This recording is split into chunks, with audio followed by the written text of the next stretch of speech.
It's very important that you prepare for every interview and every news conference. Come up with some sound bites that really tell the story in a very concise manner and a very effective manner. This News Media Relations class is a hands-on, interactive experience where you become the story. You are placed in the spotlight before live television news cameras for real-world breaking news events. This exclusive training program is the #1 News Media Relations class in America and the only one of its kind.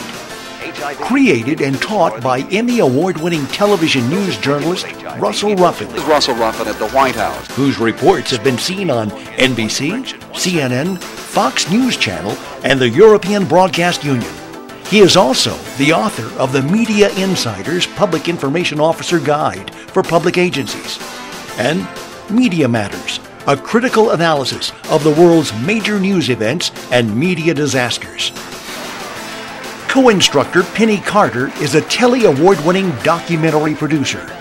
She has field produced for America's Most Wanted and the Law Enforcement Television Network on such stories as the Columbine High School shootings, the Oklahoma City bombing, and the 9/11 attacks on America.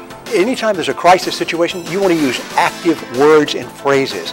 Words like immediate, rapid, active, decisive. These are action words, and they show you doing something in a proactive way. Now, you want to avoid terms and also sentences with the word try in them. If you have a sentence with the word try in it, just take the word try out. Just remove it, and it still works. Like, we're going to try to establish a perimeter. No, you are going to establish a perimeter. You're going to try to restore public service. No, we are in the process of restoring public service. In this specialized training, each student is subjected to live interviews before an actual full-size television news camera involving real-world breaking news events specific to their own needs.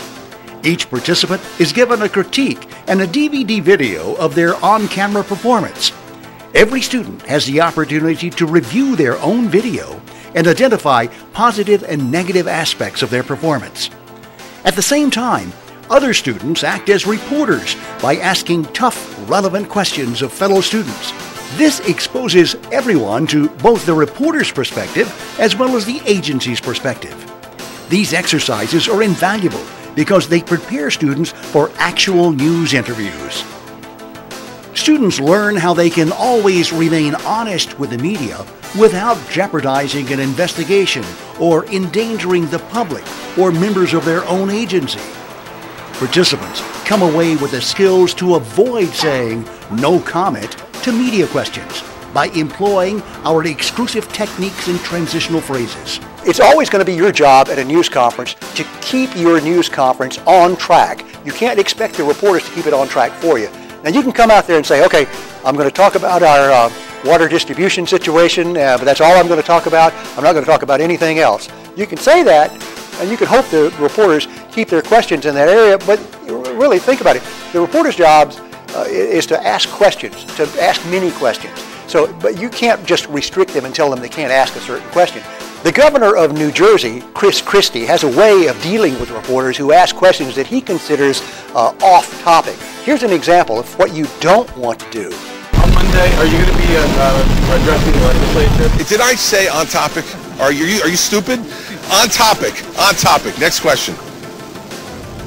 Good. Thank you all very much, and I'm sorry for the idiot over there. Take care. Now, you don't want to do something like that because you make too many enemies that way. There are many transition statements that we've come up with that will help you on that. For example, instead of him answering that way, he should have said, I understand your question, but the important thing to remember is, or, I can understand your concern, but right now the issue is, or, that's an issue we may deal with later, but right now the important issue is, or, I'm sure there are a lot of questions we all have, but right now the important thing is. That way it doesn't sound so confrontational. The student learns that no two news experiences are the same. The participant's behavior should be dictated by the event itself. With today's 24-hour news coverage and programming, the public often draws conclusions based not just on facts, but on perception. For that reason, The training includes tips on proper physical posture, voice inflections, as well as facial expressions. This training helps prepare anyone who may be accosted by reporters on the street. There's another phrase that a lot of people use and misuse, and that is, we're doing the best we can with what we have. That's really not a very good phrase because it sort of lends itself to letting people have the impression that you're going to fail at something. So don't say that. Use proactive phrases such as, we are actively responding. We have numerous resources. We've trained for this. All of those phrases will build your credibility. No other comparable media training classes exist because classes taught by working reporters lean toward satisfying the needs of the reporters, which isn't always what is in the best interest of the agency. And likewise, classes taught by agencies often advocate an adversarial relationship with the media. Our exclusive training teaches how agencies can use the media to its best advantage while fulfilling the public's right to know. Let's say you've had a massive explosion and you don't know what type of chemical or explosive was used. You don't want to go out and tell a news conference, we don't know what kind of chemicals are involved. We don't know what kind of explosive was involved. You don't want to say that. Instead of saying you don't know what something is, say that we are conferring with experts who are working to identify the chemicals, or we are now in the process of identifying the chemicals, or the weapons, or the explosive, or whatever it is. You want to be proactive. Let the public know that you're out there working for them. Because each student is given a copy of our exclusive media guide and training manual, all students, even beginners with no experience, will benefit from our training. The workbook that the student takes home is filled with scores of examples of news questions and situations, along with suggested solutions. If there is a dispute between a couple of agencies within your jurisdiction, what you want to do is have an administrator come forward and have a briefing, and also have those agency heads present, and point out at the news conference that despite any disagreement between the agencies, your number one concern remains the safety and service to the community.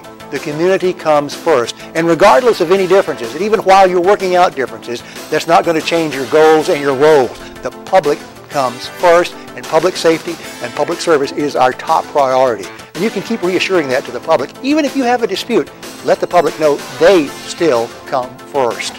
I'm Chief Frank DeAndrea from the Hazelton Police Department. Over the past 15 years, I've been a Navy SEAL. If you are able to attend one class this year, this should be the one. Well, I can tell you I've been all over the world. I've spoken with ambassadors, vice presidents, presidents, VIPs. Over the course of the 15 years, and what I've learned in my experience over throughout the world, within 2 days here, in Russell and Penny's class, your class here, I've learned so much, and it's really going to help me out in my job. And I can tell you, being a Navy SEAL, from my perspective, this class I would recommend to anybody. And I have learned more from this media relations course than any other course I've attended in 27 years of law enforcement.